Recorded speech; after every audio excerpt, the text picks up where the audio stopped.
日本人初のアメリカ野球殿堂入りを果たしたイチロー氏が、日本時間28日に開催される表彰式典に参加するため、ニューヨーク州のクーパーズタウンに到着しました。米番組 MLB Now では、あのイチローが緊張するくらいの式典なんだ、と、イチロー氏の前日の様子を報道。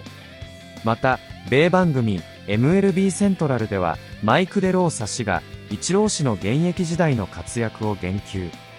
デローサ氏は、彼がメジャーに現れた瞬間、衝撃だったよ、と語り、続けて、日本時代と合わせたら、なんと4367本だよ。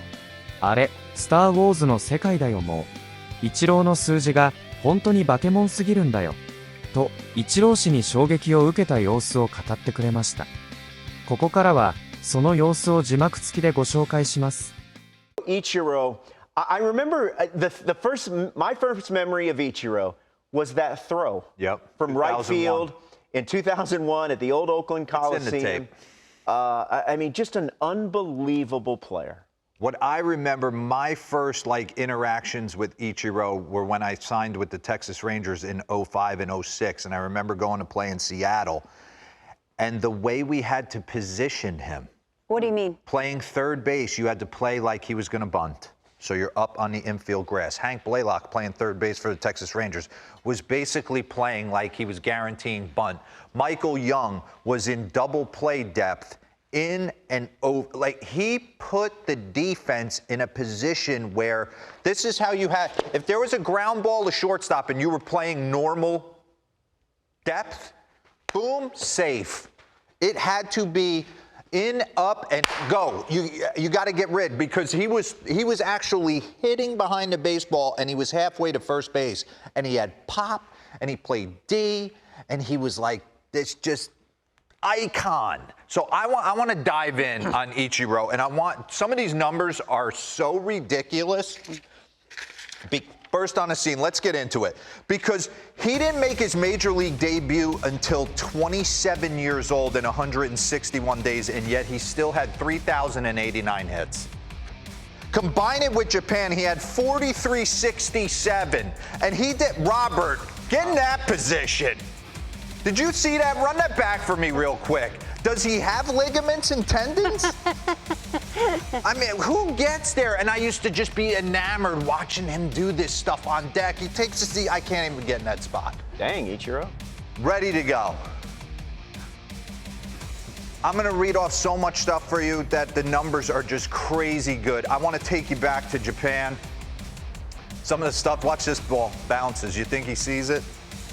And this is a guy that hit 500 to 1,000 swings every day growing up in Japan. He ended up winning not one batting title, he won 7 batting titles over there. He won 3 consecutive MVPs over there before coming over to Seattle and signing a 4-year, $13 million deal before the 2001 season. And Lou Piniella was a little bit concerned early in spring training, because he was looking to shoot everything up the middle the other way. Bunt for base knocks, and Lou always wanted to see big bombs and be able to turn on it. And then one spring training game, he goes deep a couple times and comes in and says, hey, Lou, basically relax. I'm going to put this game on blast. I'm going to win the Rookie of the Year and the MVP in 2001, and I'm going to have a highlight reel for the ages. And he dominated Hall of Fame pitching. You go through his career, basically only Pedro Martinez gave him problems. And I love the side angle of him. You talk about minimal hand movement. Run that back for me real quick. Watch his hands. They don't move. They're like set, and he is just, boom, through the baseball and halfway to first base. And that ball's crushed, too. Robert, here it is. This is it, man.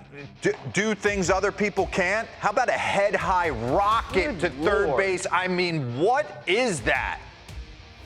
What was the call? That's something out of Star Wars.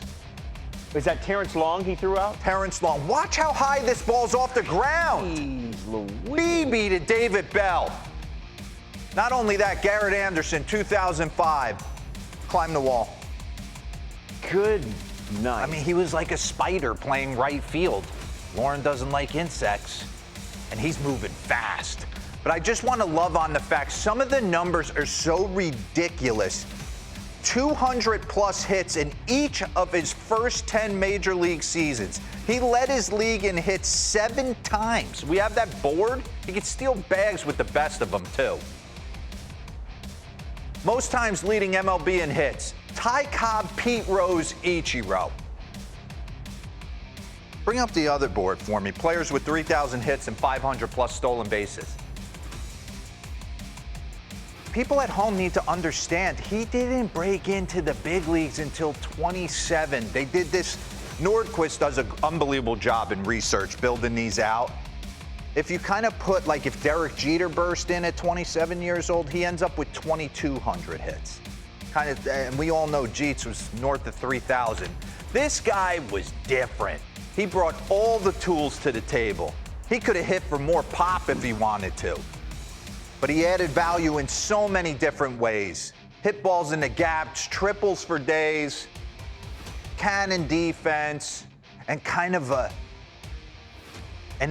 for a visiting player to watch him, he had 262 hits in 2004 and broke the record for most hits in a season. I can't wait. And they say he's visited Cooperstown like every 7 times to learn about the history of the game. I can't wait to hear his speech. I can't wait to hear CeCe and Billy Wagner and all these guys. And then he went inside the park home. Look at him.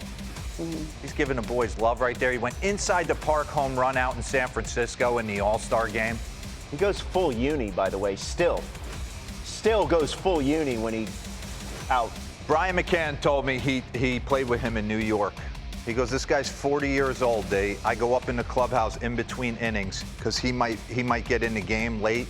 He said he is doing full throttle 40-yard sprints in the clubhouse to get loose. Wow.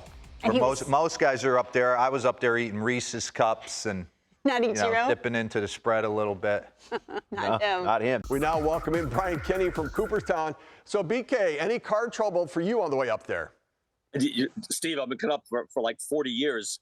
Always watch out for deer. There were deer everywhere when you're coming up. But CeCe's fine, by the way. His whole family's here. Everybody's good. Jason Stark, famously, on the year he was being honored for meritorious service as a sports writer, hit a deer. So you have to be careful driving up to Cooperstown. It's not easy getting here in a lot of ways, right? Being inducted or driving up here, but it's worth it. As you can see behind me, it's worth it. Yeah, it certainly is. I remember driving up there and the sign said 20 miles to Cooperstown. I drive 20 miles and it would say 14 miles to Cooperstown. I'm like, when are we going to get there? All right, so earlier today, you did the walkthrough with the Hall of Famers. What sense did you get from them? Are they nervous? Are they excited, anxious? What are you feeling? I think the weight of the honor and the enormity of the honor and the day it begins to sink in to these Hall of Famers. Again, Steve, as you know, this is the most prestigious Hall of Fame of any sport. It has the greatest history. And I think all of these players, even though these guys are longtime stars, they've been in the spotlight for a long time. We go up to the Clark Center where right in the middle of the village. And we stand out on the stage. We go over the ceremony, and all the Hall of Famers get to stand there and look out to where the crowd will be, this large, enormous field in Cooperstown. And it starts to sink in. I know CeCe, I said, CeCe, you feeling good? He goes, well, we're doing this either way. So he goes, it's happening. So I might as well enjoy it. And we asked at one point, Jane Forbes Clark, the chairman of the Hall of Fame, asked, does anybody have any questions? And Ella Allen, Dick Allen's wife, said, who'll be presenting for Dick, who's passed away, said, yes, can I back out still? And she said, no, it's too late. So no, it's everyone feels that pressure. Even I saw Joe Mauer in the lobby, and it's 1 year later for Joe Mauer, and he and his wife are just felt like we're so relaxed. It's so nice the next year. So these guys, as big as they are, and even Ichiro Suzuki said, yeah, I'm not ready as of today. I will be Sunday, but right now, I'm not ready. No matter how big of a star they are, they feel the weight and the enormity of this honor. Yeah, well, I mean, speaking of Ichiro, the first Japanese-born player being inducted, he's leading the way for other Japanese players somewhat down the road. What do you expect from his speech, and what do you expect in the crowd in support of him? We don't know how large the crowd will be. I mean, we're expecting 40,000 plus. I don't know beyond that. I'm really not sure. It's a free concert, as I said back in Woodstock. It's a free event, so you don't have tickets. We don't know exactly how many people will be showing up specifically, but we expect about, who knows, between 40 to 60, 70,000 people. Ichiro will deliver his speech in English, and I think he'll do it with humor and grace. Everything he's done so far has a touch of humor. He's known for his sense of humor, and you don't always get to hear that because he has, throughout most of his career, spoken Japanese. But this will be in English. And again, for those who don't know, Ichiro used to visit the Hall of Fame in the winter, most every single year. So he takes this very seriously. He's been waiting for this moment, and I think he's just going to enjoy it, and we're going to see something very special. You know, I picture you sleeping in a tent with a headband on, sort of the Woodstock of baseball going on there in Cooperstown. I'm glad you got that reference. Yeah. Oh, yeah, I got it. Not okay. everybody gets that Yeah, anymore, I know, right? exactly. Well, we're about the same age. All right, so it's going to be a great weekend. いかがでしたでしょうか。このチャンネルでは日本人メジャーリーガーなどを中心に野球情報をお届けしています。この動画が良かったら高評価、チャンネル登録をよろしくお願いいたします。今回も最後までご覧いただきありがとうございました。それではまた次の動画でお会いしましょう。